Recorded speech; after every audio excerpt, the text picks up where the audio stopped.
gue yang nanya ini kan bagus nih. Kira-kira, Oke, silakan. ya, kira-kira ente sepakat nggak kalau kata Allah ini dihilangkan dari Bible? Kemudian yang kedua nih Sepakat. pertanyaan, ya, sepakat ya. Kemudian yang kedua, Sepakat. kan LAI kan sudah merevisi tuh kemarin tuh 2000 berapa? 21 atau 22? Kemarin tuh ya. 2023. 2023 sudah merevisi dengan diterbitkannya TB2. Saya juga Ya. berharap itu, saya kira mau diganti, Allah itu mau dihilangkan ya. Minimal gini, kalau mau ke Ibranian ya, sebutlah Elohim gitu kan, atau Yahweh. Kalau mau ke Yunanian ya Theos. Kalau misalnya mau ke Arab-Araban ya Ilah gitu ya, jangan Allah gitu. Nah, sekarang saya tanya nih, kenapa LAI kok nggak mau merubah kata Allah itu? Padahal saya yakin mereka juga pasti ada yang ahli bahasa gitu ya.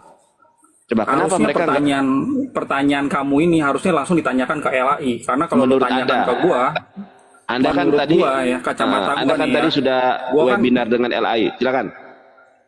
ya, jadi LAI itu setengah hati.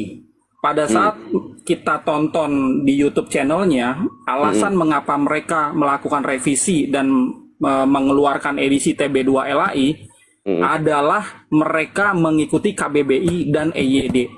Jadi itu sesuai sama masukan dari gua tuh, ya.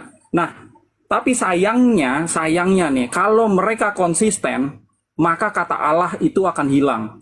Kata Injil akan hilang, malaikat akan hilang, nabi akan hilang, dan banyak lagi yang hilang. Terutama kata Allah. Nah, kalau kata Allah ini betul-betul hilang, yang shock adalah konsumen mereka. Oh, Ya, konsumen mereka ini bukan Umat. dari kalangan jemaat biasa, tapi pendeta-pendeta besar. Jemaatnya itu ada banyak. Gereja-gereja besar ya, yang jemaatnya ada ribuan.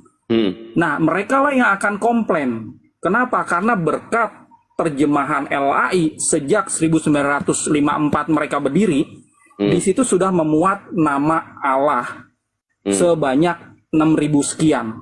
Jadi efeknya adalah ya, pengajaran-pengajaran dari mimbar itu sudah mengajarkan ajaran yang berbau-bau Arab ya.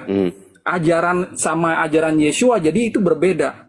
Efek dari terjemahan ini ya. Terus ada, kalau teman-teman perhatikan, di gereja itu ada lagu-lagu pujian. nah benar. Itu Ubah ada nanti. lagu-lagu untuk menyembah Allah gitu. Ya, nggak ada Yesusnya, nggak ada Bapaknya, Allah, Allah, Allah, Allah, tapi disembah terus gitu. Ya, bukan hanya itu. Ini Allah ini ya, itu udah masuk ke dalam diktat-diktat sekolah teologi yang ada di Indonesia. Jadi STT-nya aja mengajar menyembah Allah, otomatis alumninya yang keluar adalah pengajar-pengajar penyembah Allah. Jadi mereka menyembah Yesus dan menyembah Allah. Ini otomatis menjadi Kristen sinkretisme. Mereka tidak sadar. Ya, sekali lagi mereka adalah korban. Mereka konsumen. Ya. Mereka beli takut ditinggalkan hasil konsumen terjemahan. gitu.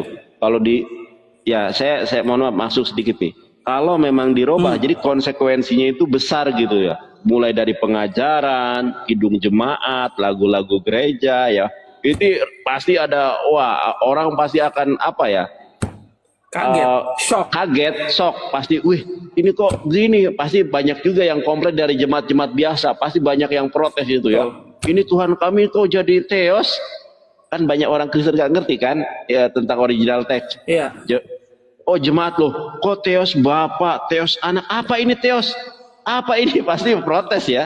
Itu mungkin diantara kenapa mereka keke dengan kata Allah itu ya. Gimana? Sama kan Iya, itu? gitu. Iya, padahal dokumen-dokumen kekristenan awal itu kan dokumen berbahasa Aramaik dan Yunani. Ya, tidak ada satupun kata Allah di dalamnya.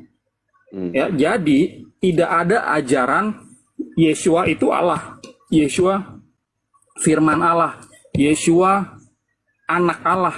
Itu tidak ada sama sekali. Ini adalah invented dari Kristen Arab. Jadi Kristen-Kristen yang ada di Indonesia yang mau menyembah Allah, ini sebagian aja nih Kristen Indonesia. Mereka mengikuti sebagian Kristen Arab. Ya, tidak semua Kristen Arab mau menyembah-nyembah Allah. Tapi mohon maaf Bang Aldo, Bang Aldo, permasalahannya gini. Kalau di Indonesia kata Allah ini kan menjadi generic name yang harusnya kalau mau ke Arab-Araban pakai ilah, ilah Bapa, ilah No, no, Anak, ilah. no, saya nggak Enggak, setuju ya. kalau enggak Jadi maksudnya gini, sebentar. Maksud saya kan Anda tadi sudah percaya, sudah lihat di KBBI kalau Allah ini adalah proper name.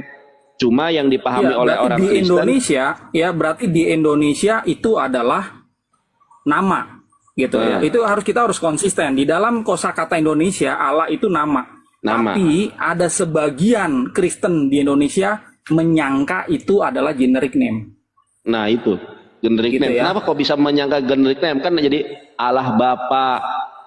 Kalau misalnya itu Ya, Allah proper name, Bapa, Allah Putra, Allah Roh Kudus, Allah. Allah. Nah Ini itu kok karena mereka ini tidak menyadari terjemahan yang mereka pakai itu terjemahan yang salah. bagaimana cara menyadarkannya dengan resiko, Edukasi, dengan dampak edukasi yang itu otomatis. Edukasi ya nggak bisa sekali dua kali edukasi, tapi edukasi yang rutin. Ya, oleh karena itu ya saya ini sejak 2013 melakukan edukasi ini kepada baik itu kepada jemaat lokal maupun jemaat-jemaat Kristen yang ada di Indonesia ini. Ya, bagaimana seorang penerjemah itu menerjemahkan dengan baik itu masalah linguistik sebenarnya, bukan masalah teologi. Ya, menerjemahkan itu masalah linguistik, masalah bahasa sebenarnya. Mau menerjemahkan novel kek, mau menerjemahkan koran kek, atau artikel-artikel manapun termasuk kitab-kitab agama, itu sama patokannya. Ya, KBBI sama EYD. Ini bahasa, ini masalah linguistik, masalah bahasa aja. Nah, kalau kita melihat apa yang menjadi proyek ini adalah ini kitab agama yang harus diterjemahkan, berarti kita juga harus sadar nggak boleh sembarangan gitu. Nah, ya, betul. menerjemahkan novel aja nggak boleh sembarangan, apalagi menerjemahkan kitab gitu. Yeshua berbahasa Aramaik, tidak pernah ngajarin untuk menyembah Allah. Nah, Ya, yang Yeshua ajarkan Allah karena dia berbahasa Aramaik. Allah kalau diterjemahkan ke dalam bahasa Indonesia jadinya Tuhan, karena itu adalah jabatan. Ya, nggak mungkin itu berubah jadi Allah atau Allah, nggak mungkin. Jadi patokan kita di dalam menerjemahkan tadi udah saya kasih tahu ya, KBBI sama EYD. Nah, kalau kita masih ragu ya, banyak nih Kristen masih ragu gitu, coba cek lagi ke dokumen-dokumen awal, cek apa sih bahasanya Yeshua. Yeshua tidak berbahasa Arab, tidak berbahasa Indonesia. Yunani Bang, Contoh Markus 12. Kata Kristen Yunani katanya. Coba saya bacakan hoax, ya. Ini benar nggak? Hoax. Saya baca di dalam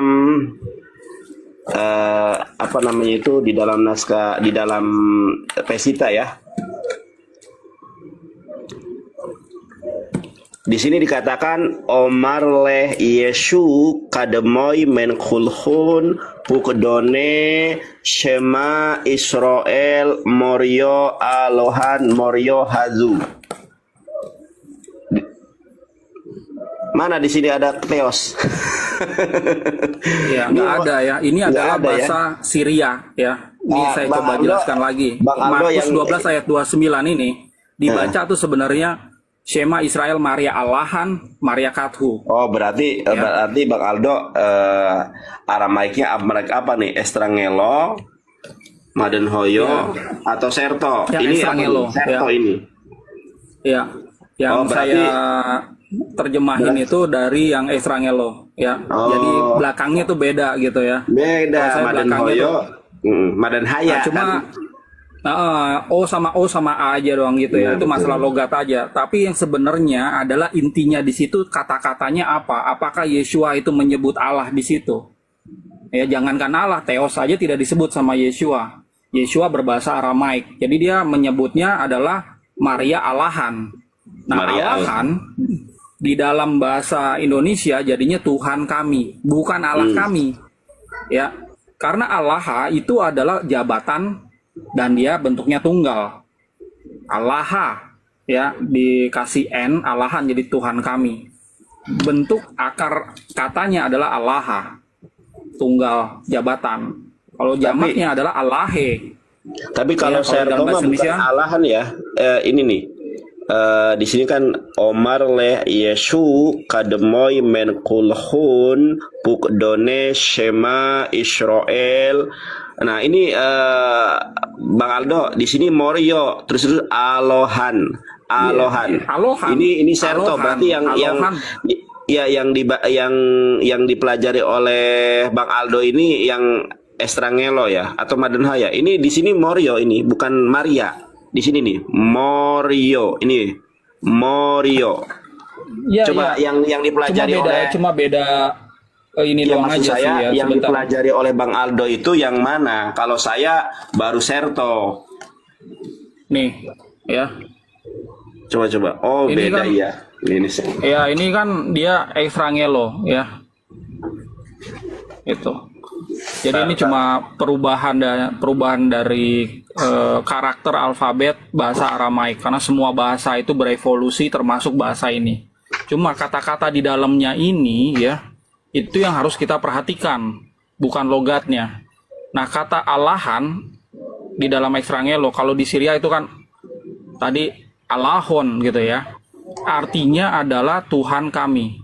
Ini Bang Aldo mohon maaf pamer sedikit ya. Kalau saya belajarnya yang Serto. Kalau Bang Aldo yang ini ya. Yang Nah, itu yang Estrangelo. Estrangelo ya. Kalau Estrangelo saya belum belajar ya. Jadi saya lagi mempasihkan dulu yang Serto. Ini saya belajar nih. Nih. Ya, Lesono Armoyo, buku belajar bahasa Aramaik. Nah, Bang Aldo ini mohon maaf ya, kenapa teman-teman Kristen kalau pendeta-pendeta yang Dr. Muriwali Anto Matalu saya tunjukkan ini kok kagak ngerti ya? Padahal profesor loh, dokter loh. Kenapa ya? Kenapa teman-teman Kristen ini nggak diajarkan mengenal bahasa Aramaik gitu ya? Kenapa ya, Bang Aldo? Ini kenapa nih? Kan kalau Ya, melihat karena ini tradisinya nggak ada. profesor jadi- loh. Bang Aldo, profesor. Tetap aja masalah tradisi ya, nggak ada tradisi untuk mempelajari bahasanya Yesua atau jangan-jangan mereka ini diajarkan hal yang salah. Banyak gembala yang saya ajak diskusi, mereka masih berpikir Yesua itu berbahasa Yunani dalam mengajar. Itu hoax, itu Yesua fiksi, ya, itu fake Jesus, ya. Jadi yang betul adalah Yesua itu berbahasa Aramaik. Kalau yang profesor doktornya saja apa ya tradisinya nggak boleh. Saya mohon maaf ya. Saya kan Islam nih. Islam saya Ibrani alhamdulillah bisa baca, Yunani alhamdulillah bisa baca, Aramaik saya Serto sedang belajar. Bahkan lesnya saja Bang Aldo saya les bahasa Suryani atau Aramaik 1 juta per bulan. Lesnya uang sendiri saya. Ya, tapi karena 1 juta per bulan, saya kan waduh 1 juta. Akhirnya saya cuma belajar 1,5 bulan. Jadi 1.500.000 saja saya. Tapi alhamdulillah lah sudah bisa baca Serto. Tinggal Madenhaya sama Estrangelo yang saya belum pelajari. Nah, yang jadi pertanyaan, ini saya pernah berdiskusi dengan Dr. Dr. Muriwalianto Matalu. Kenapa ya? Apa ini sampai profesor doktor ini emang nggak dipelajari, dihindari atau bagaimana? Kan itu bahasa kitab sucinya orang Kristen. Ini yang menjadi pertanyaan nih. Emang nggak ada di dalam silabusnya perkuliahan mereka doktor ini loh Bang, bukan sarjana, bukan S3, Oke, doktor. gue jawab. Silakan jawab. Kenapa? Jadi di banyak sekolah teologi di Indonesia ini, mereka ini bahasa kitab sucinya adalah Yunani. Ya, PB-nya pakai yang Yunani. PL-nya pakai PL Yahudi abad 10 yang Masoret, PL Ibrani. Nah, jadi ajaran Yesua yang mereka kenal dari naskah-naskah Yunani, bukan naskah Aramaik. Nah, mereka ini belum belajar ke yang Aramaik. Saya nggak tahu kenapa STT di Indonesia ini masih banyak yang belum mempelajari Pesita atau naskah kitab suci PLPB yang Aramaik. Padahal jemaat Yesua awal adalah jemaat Yahudi, kemudian berkembang non-Yahudi. Nah, yang Yahudi ini otomatis mereka tidak bisa pakai bahasa Yunani PL